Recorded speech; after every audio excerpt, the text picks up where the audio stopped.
귀한 찬양, 은혜로운 찬양 감사합니다. 우리 옆 사람 인사할 때 집사님이 옆에 계신 것 또한 은혜입니다.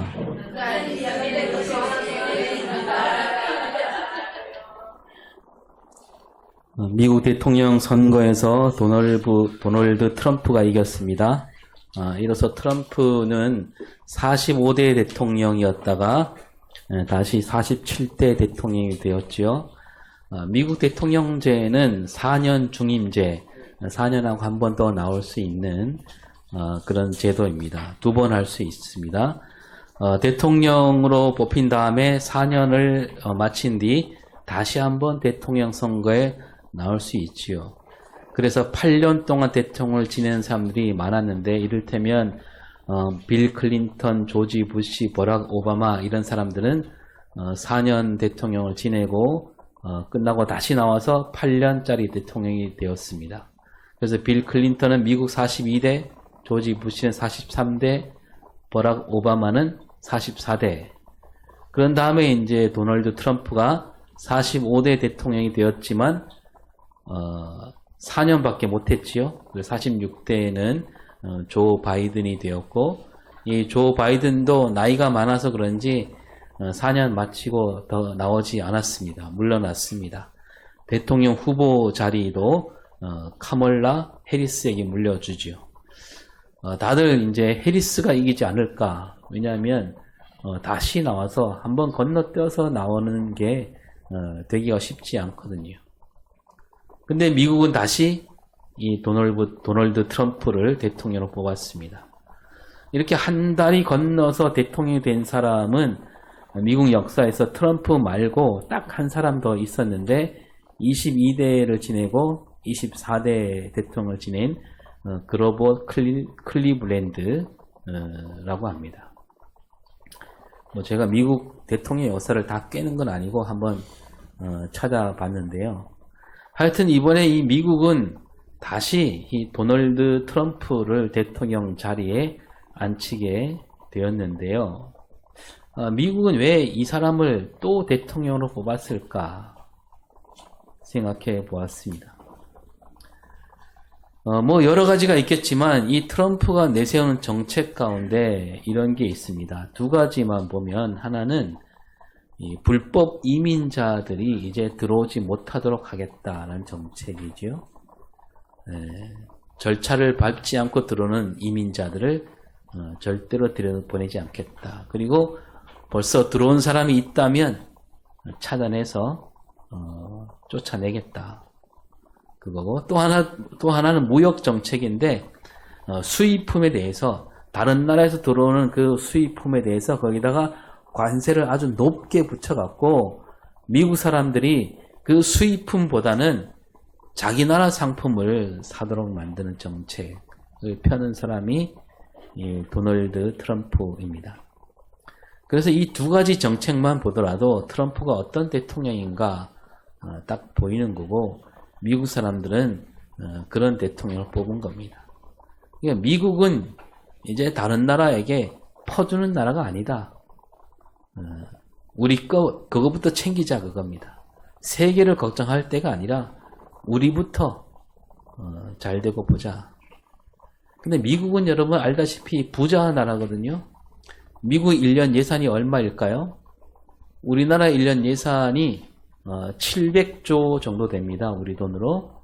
근데 미국은 우리보다 10배면 얼마죠?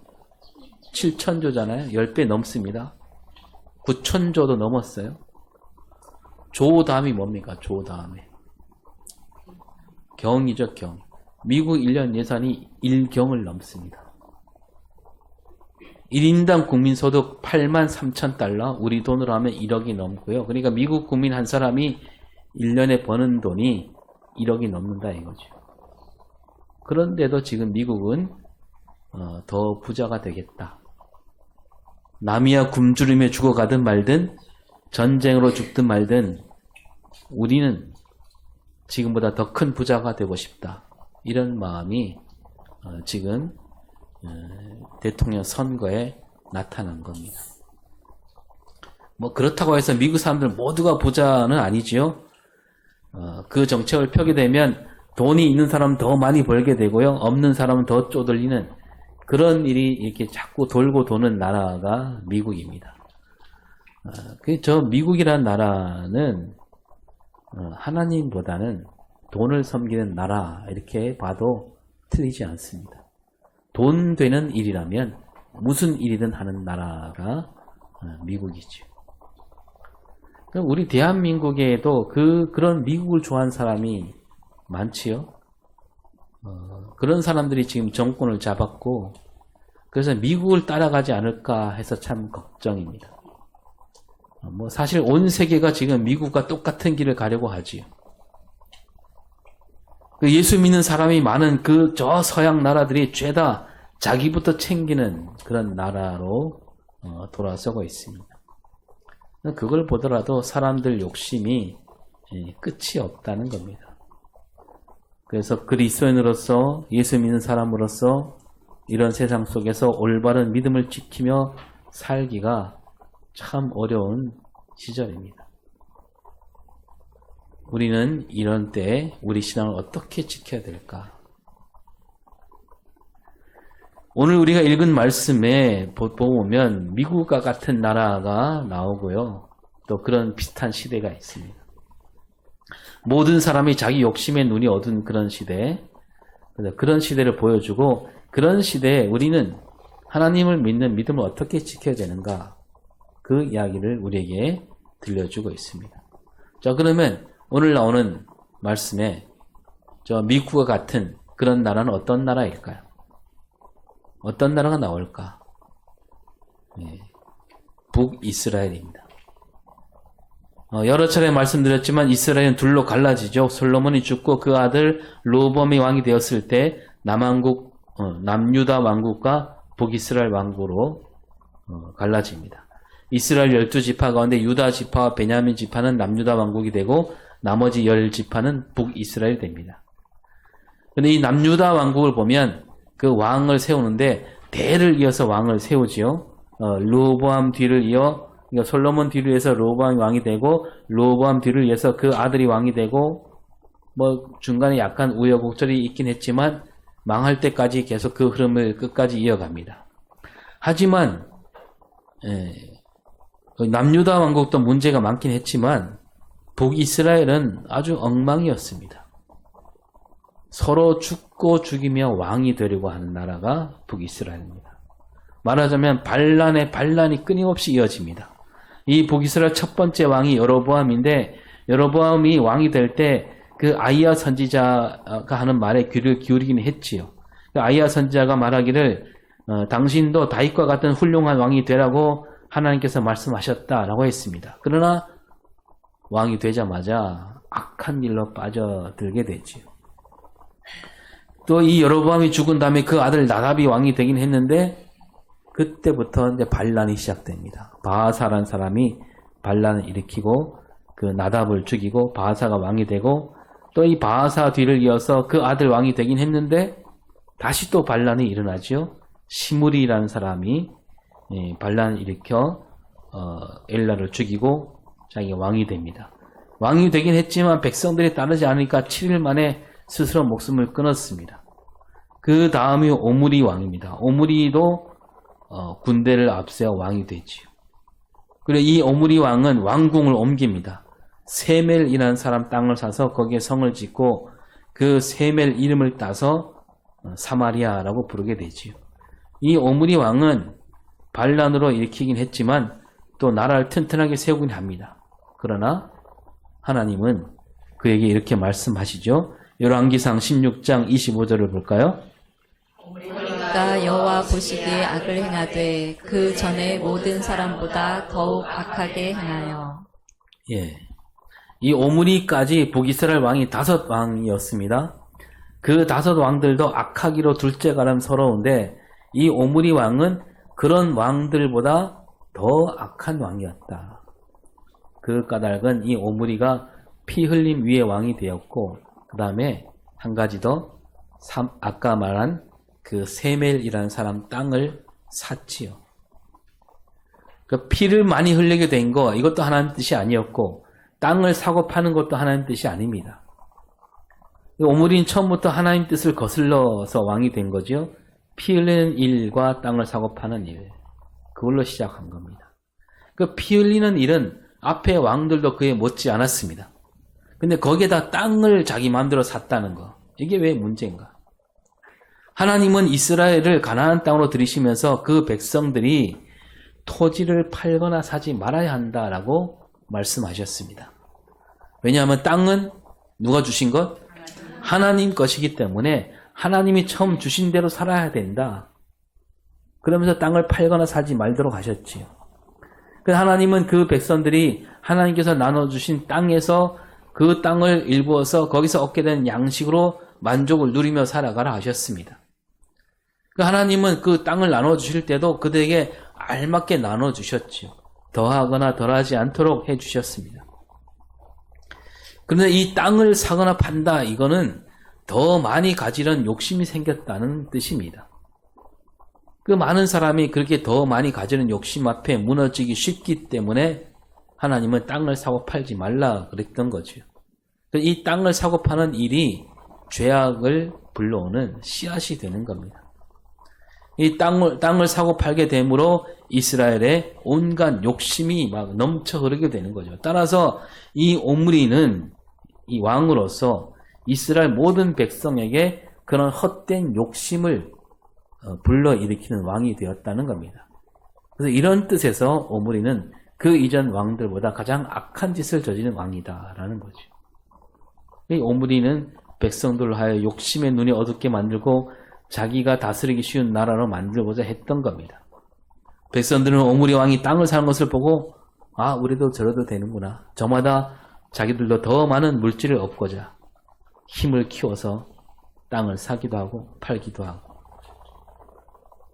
그 자기 욕심을 부리는 일에만 매이게 되는 그런 백성들을 만들었던 그 죄를 물어서 이 오므리 왕이 가장 악한 왕이다라고 말씀하고 있습니다. 그리고 이 오므리 왕 아들이 누구냐? 우리가 잘 아는 아합 왕입니다. 이 아합은 그 아버지 오므리가 센 왕조를 이어받아서 이제 북이스라엘을 튼튼한 나라로 만들긴 합니다. 정치도 잘하고 군대도 아주 잘 짜서 힘 있는 군대로 만들지요. 이웃 나라들이 틈타지 못하도록 했습니다. 그렇지만 성경은 이 아합 왕이야말로 북이스라엘 모든 왕 가운데 가장 악한 왕이라고 합니다. 그 아버지 오므리가 그 이전 왕들보다 훨씬 더 악한 왕이라고 했는데 바로 그 아버지의 그 아들이다. 열왕기상 16장 30절을 볼까요? 우리 아들 아합이 그의 이전의 모든 사람보다 여호와 보시기에 악을 더욱 행하여 아합이 모든 사람보다 악을 더 행했다. 그리고 오므리 아들이다. 그 아버지를 벗어날 수 없는 그런 아합. 오므리 왕과 그 아들 아합 왕, 그 아버지의 그 아들이라는 뜻으로 이렇게 말씀하고 있는 거죠. 그러니까 처음에 그 여로보암부터 시작된 그 악한 짓이 오므리를 거쳐서 아합에게서는 그 가장 꼭대기에 이르게 된 겁니다. 죄악이 이렇게 커졌다는 거죠. 아합이 지은 죄악은 이루 말할 수 없이 많습니다. 앞에 여러 왕도 죄를 지었는데 죄를 지을 때마다 뭐라고 얘기하냐면 성경은 여로보암이 가는 길을 따라갔다 이렇게 말합니다. 근데 아합 왕은 여로보암이 가는 길 거기에 그치지 않았습니다. 아합 왕이 어떤 왕인가 16장부터 이렇게 잘 나오는데요. 아합 왕은 여로보암이 지은 죄를 따라 행하는 것을 가볍게 여긴 왕이다 그럽니다. 그러니까 아합 왕에게는 이 여로보암이 지은 죄는 아무것도 아니었다는 거죠. 여로보암과 견줄 수 없을 만큼 훨씬 더 큰 죄를 지었다는 뜻입니다.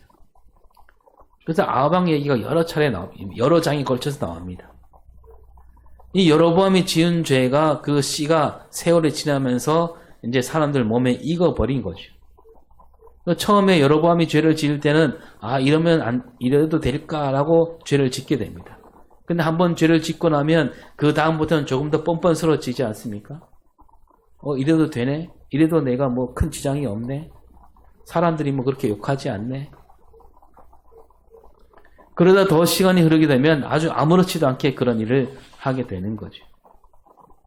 이 아합에게는 여로보암이 갔던 길이 누구나 가는 길이구나. 잘못된 길이라는 생각이 아예 들지 않고 죄악으로 가는 길과 길이 그 몸과 마음에 깊이 밴 겁니다. 그래서 더 큰 죄를 저지르게 되는데 그 앞에 왕들은 엄두를 못 냈던 일들을 아주 쉽게 해버립니다. 먼저 이 아합은 시돈 왕 엣바알의 딸 이세벨을 아내로 삼게 되죠. 이 아합이 맞아들인 이세벨은 그저 그런 이방 여인이 아니었습니다. 그 아버지 이름이 뭐냐면 엣바알. 엣바알이 뭐냐면 바알 신이 우리와 함께 있다는 뜻입니다. 바알 신을 섬기는 그 신앙이 아주 보통이 아닌 그 이세벨은 그런 가정에서 자란 사람이에요. 뼛속 깊이 바알로 가득한 여자. 이 아합이 그러면 그 여자가 그런 여자인지 모르고 했느냐? 아니, 다 알면서 했습니다. 그래서 이 이세벨이 왕비가 돼서 하는 일들을 보면 이 이세벨이 뭐 여러 아내들 가운데 왕비 가운데 한 사람이 아니라 아합이 가장 내세우는 왕비가 되었습니다. 그러니까 이 이세벨이 아합을 다 조종하는 거죠. 이세벨이 하라는 대로 아합이 다 하게 됩니다. 그 이세벨이 아니다 그러면 아닌 거고 맞다 그러면 맞는. 그 아합은 그래서 시돈 땅에 가서 바알에게 절하고요. 사마리아 성읍에 바알 제단을 쌓게 됩니다.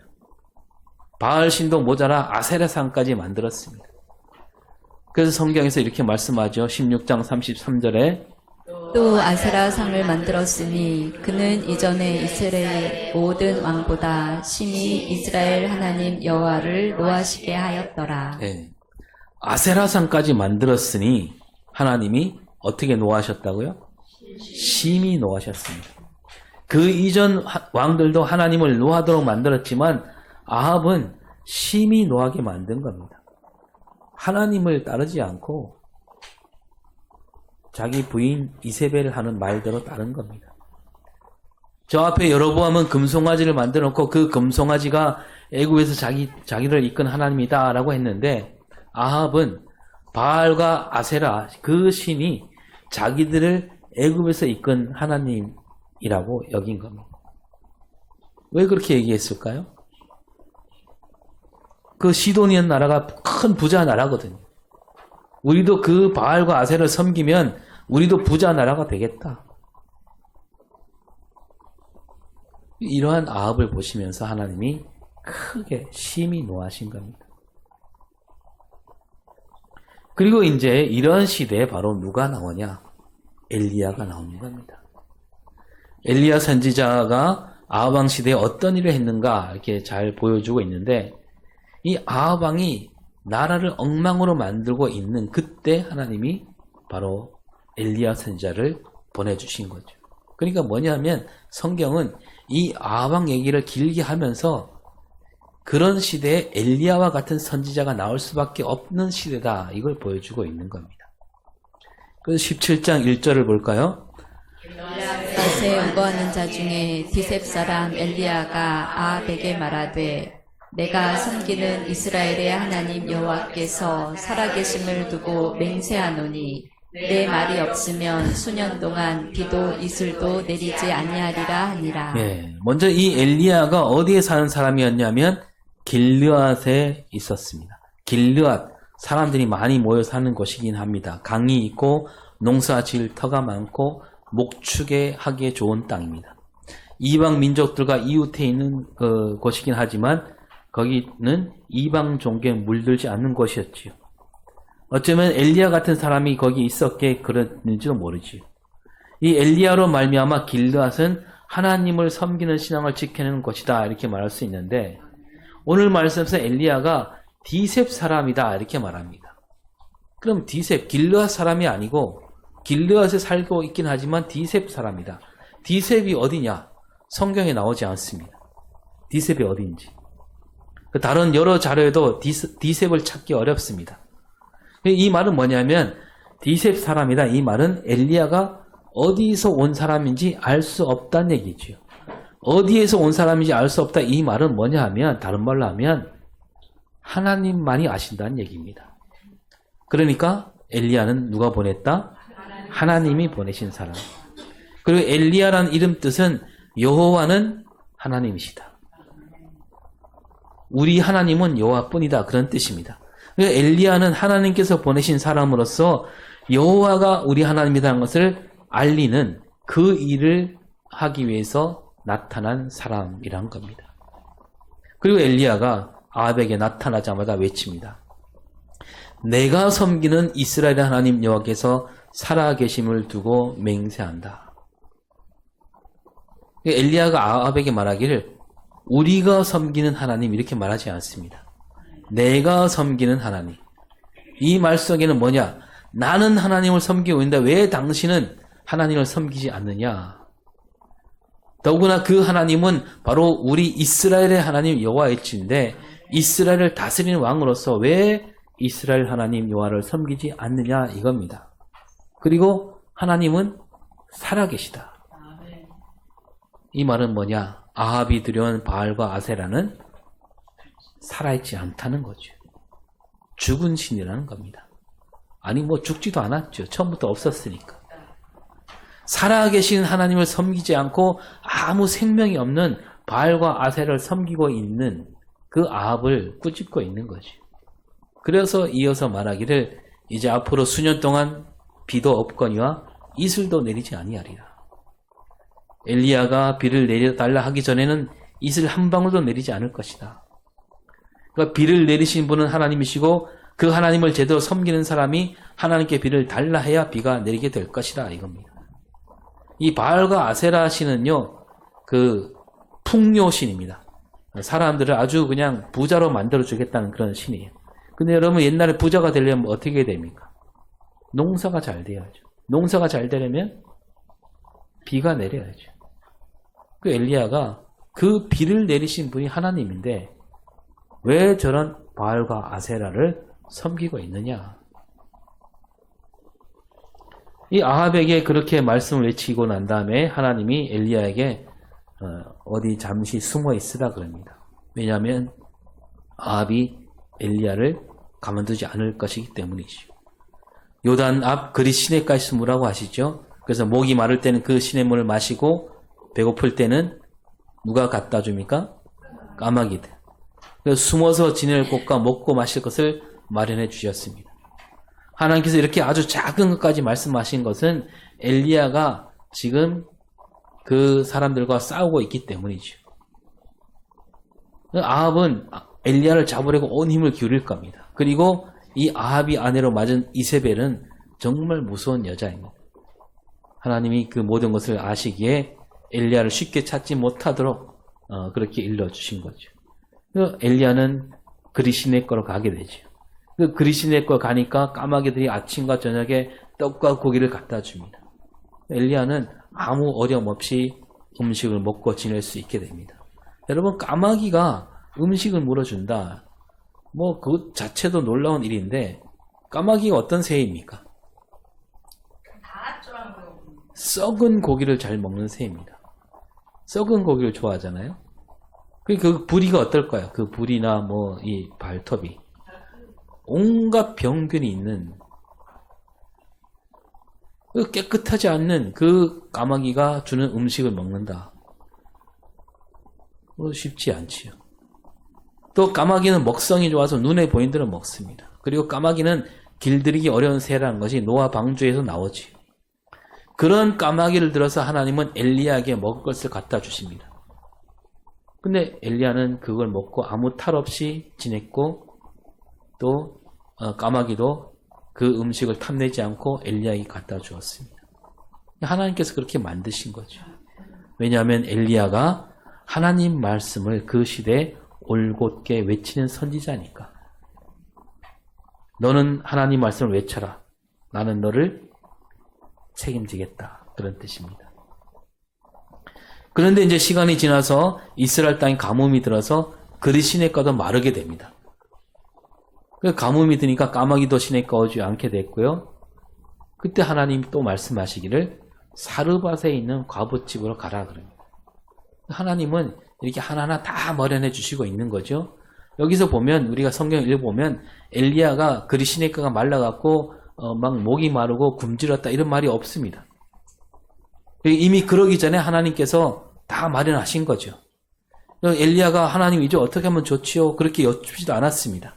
하나님이 먼저 오셔서 저 사르밧으로 가라. 거기에 먹을 것이 있다라고 하십니다. 그 사르밧은 시돈 지방인데 그 아합 왕이 아내로 맞은 이세벨이 시돈 사람이죠. 그 하나님은 엘리야에게 사르밧으로 가라 하시면서 사르밧에 사는 과부에게 명령하셨다. 음식을 주게 하셨다는 겁니다. 그 엘리야가 그 말씀을 듣고 가지요. 그리고 이제 갔더니 거기서 한 과부를 만나게 됩니다. 그때 엘리야가 뭐라고 말합니까? 10절에 내 그릇에 물을 조금 가져다가 내가 마시게 하라. 예, 그 물을 달라 그럽니다. 그 과부가 물을 가지러 가는데 가만히 보면 엘리야를 전혀 알아보지 못하고 있지 않습니까? 알아보았다면 바로 그렇게 나와야 되겠죠. 아, 당신이 하나님이 말씀하신 분이군요. 해야 되는데 그런 말이 없어요.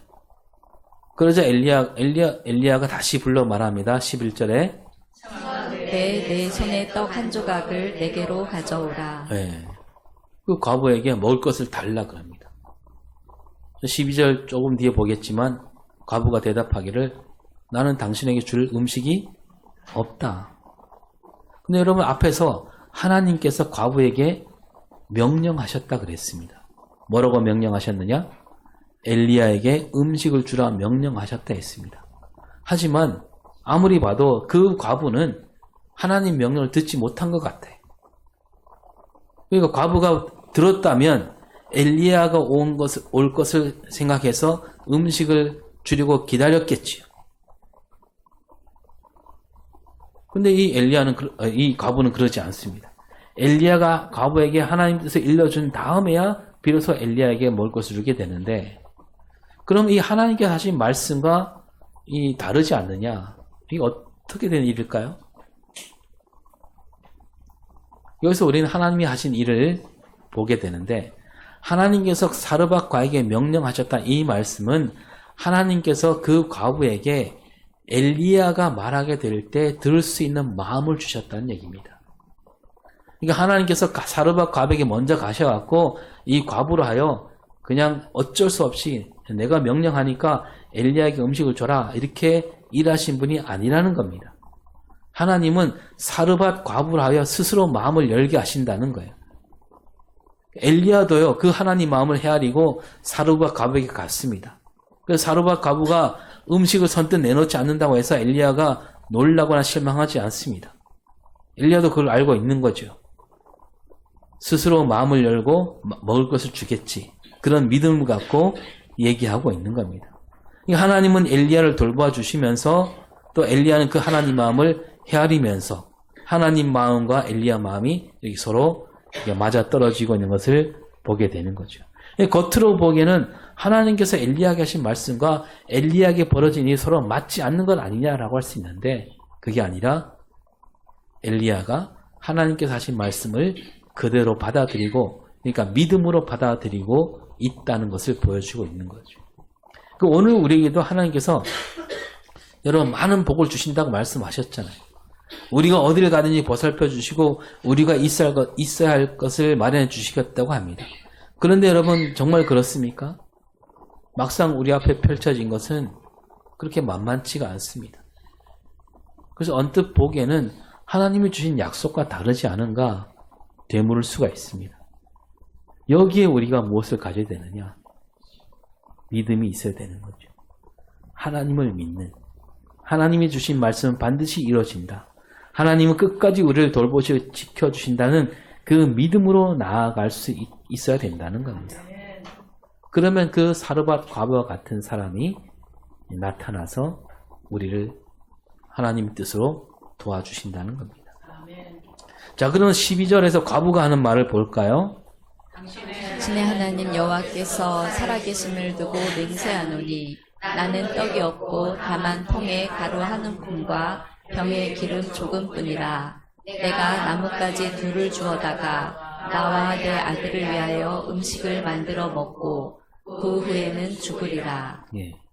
이 사르밧 과부가 하는 말을 들어보면 이 사르밧 과부도 하나님을 알고 있구나 알 수가 있지요. 하나님께서 말씀하신 대로 이 과부가 엘리야에게 먹을 것을 선뜻 내어주지 못하고 있지만 엘리야가 믿는 하나님을 알고 있고 알고 있다 그럽니다. 그리고 하나님께 하나님이 살아계심을 두고 맹세하면서 말하고 있습니다. 그러니까 이 과부가 앞에 말씀드린 대로 시돈 땅 사르밧에 살고 있는데 이스라엘이 믿는 하나님을 알고 있고 그 하나님을 참된 신으로 받아들이고 있는 사람이구나. 지금 이스라엘은 우상에 빠져 있는데 이방 땅에 사는 이 과부는 하나님을 알고 있다. 그리고 이제 이 과부가 말할 때 당신의 하나님 이렇게 말합니다. 그러니까 이 과부가 하나님을 알긴 하지만 하나님을 섬기는 사람은 아니구나라는 겁니다. 그 이스라엘 하나님 여호와가 참된 신이라는 것만 알고 있는 거죠.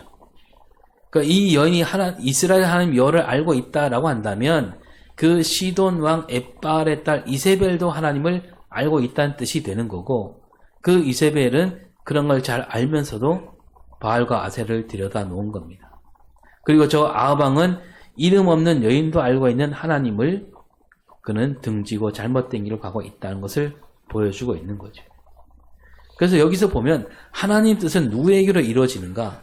저 이스라엘 왕 아합으로 이루어지지 않고 저 이름 없는 여인 사르밧 과부로 말미암아 하나님 뜻이 이루어지고 있다는 겁니다. 다시 말해서 하나님은 이렇게 이름 없는 사르밧 과부를 통해서 하나님 일을 이루시고자 한다는 거죠. 이 이스라엘 땅에 하나님 말씀을 찾아볼 수 없지만 그 이방 여인에게 하나님 말씀이 지금 내려오고 있는 겁니다. 이 하나님께서 이 과부를 들어 하나님 뜻을 이루시긴 하지만 이 과부로서는 아직 선뜻 믿기가 어렵지요. 더구나 엘리야가 이렇게 말합니다. 13절에서 두려워하지 말고 가서 내 말대로 하려니와 먼저 그것으로 나를 위하여 작은 떡 한 개를 만들어 내게로 가져오고 그 후에 너와 내 아들을 위하여 만들라. 네, 엘리야가 대뜸 말합니다. 과부가 자기 아들과 자기 먹을 것밖에 남지 않았지만 남았다라고 했는데도 엘리야는 그걸 자기에게 가져오라 그럽니다. 먼저 나한테 줘라. 여러분 이 말만 들었을 때 이 과부로서는 참 기가 막힐 노릇 아닙니까? 아니 나에게는 우리 아들과 한 끼 먹을 양식밖에 없다고 했는데 그것만저 자기에게 가져오라니. 이렇게 놓고 보면 엘리야는 장정이잖아요.